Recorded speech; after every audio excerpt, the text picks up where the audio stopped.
పరిశుద్ధ గ్రంథం నుండి కొరింథీయులకు రాసిన మొదటి పత్రిక 16వ అధ్యాయము 14వ వచనంలో మనం పరిశీలన చేసినప్పుడు, మీరు చేయు కార్యములన్నీ కూడా ప్రేమతో చేయుడి అనేసి దేవుని యొక్క వాక్యము సెలవిస్తుంది. ప్రియులారా, మనం చేసే ప్రతి పని కూడా ఉద్యోగం కానీ, వ్యాపారం కానీ, లేదా ఇతరులకు మనం సహాయం చేయటం కానీ, ఇతరుల విషయంలో మనము జాలి కలిగి ఉండటం కానీ, ఏ పని ఇతరులకు మనం చేసినప్పటికీ మన ఉద్యోగరీత్యా కానీ, సంఘంలో కానీ, సమాజంలో కానీ, వ్యాపారంలో కానీ, చదువుకునే దగ్గర కానీ, ఎక్కడైనా సరే మనం చేసే ప్రతి కార్యము కూడా ప్రేమతోటి చేయాలి అనేసి దేవుని వాక్యం సెలవిస్తుంది. ప్రియులారా, యేసు ప్రభువారు మనకి ప్రేమను పంచి ఉన్నాడు కనుక మనం కూడా మనం చేసే ప్రతి కార్యక్రమంలో కూడా మనము ప్రేమను చూపించే వారి వలె ఉండాలి అనేసి దేవుని వాక్యం సెలవిస్తుంది.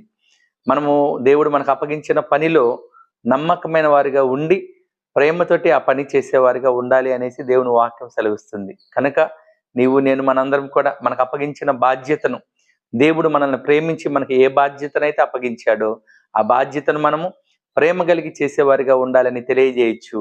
దేవుడి వాక్యమును దీవించునుగాక. ఆమేన్.